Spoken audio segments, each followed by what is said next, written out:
jardí botànic on elaborem els extractes de les plantes, perquè fa cosa de 7 anys que vam deixar de tirar pesticides pels efectes que portaven cara a la fauna auxiliar, que és el que ens interessa, tindre la fauna auxiliar viva, i amb els productes químics la matàvem. Llavors amb els extractes mantenim la fauna auxiliar viva i ens ajuda amb el control de les plagues.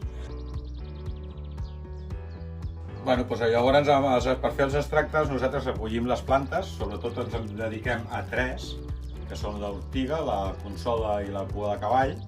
Llavors les recollim, les deixem secar, llavors les posem en els sacs i llavors a l'hora de fer-les les posem en els dipòsits aquests amb aigua de pluja, perquè ha de tindre el pH més baix de 7.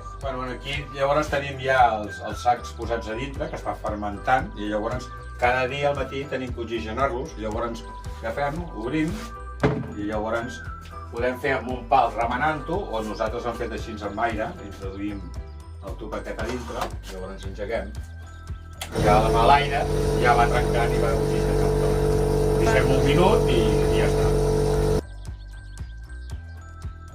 Quan estan fets els passem en els dipòsits aquests d'aquí, llavors tenim en 3 parts, o sigui, ortiga, consol i cua de cavall, i llavors n'hi ha uns que fem la barreja de les 3 i emplenem els altres dipòsits.